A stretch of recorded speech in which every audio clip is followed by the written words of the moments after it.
Have you ever faced the challenge of a project where your team feels overwhelmed, or deadlines are looming with not enough hands on deck? Balancing tasks and talent efficiently is one of project management's greatest puzzles, directly impacting success and team morale. Resource leveling and resource smoothing are two powerful techniques designed to tackle these very issues, but they serve different primary goals. The key distinction is this. Resource leveling is used when you absolutely must resolve resource overallocations, and you are willing to extend the project's overall duration to achieve that balance.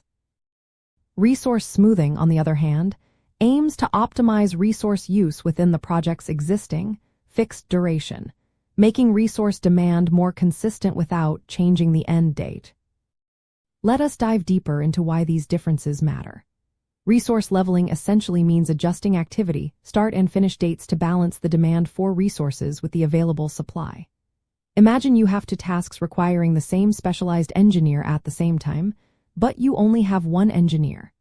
Leveling would push one of those tasks out, potentially delaying the project's critical path, which is the sequence of activities that determines the earliest possible completion time. This technique is typically employed when resource constraints are strict, and extending the project timeline is a more acceptable trade-off than overworking your team or hiring additional costly resources. Resource smoothing takes a different approach. It focuses on making resource usage as stable as possible, avoiding sharp peaks and valleys in demand, all while respecting the project's scheduled completion date. Instead of extending the project, smoothing strategically uses the float, also known as slack time, available in non-critical path activities. Float refers to the amount of time an activity can be delayed without delaying the project end date. By moving non-critical tasks within their float period, you can shift resource needs to times when they are less burdened, creating a more consistent and sustainable workload for your team. So, when should you choose which technique? Consider resource leveling when your project has highly limited resources and the project deadline has some flexibility. For example, if you have only one expert for a series of complex tasks and cannot hire more, leveling ensures that expert is never assigned to places at once, even if it means the project takes longer.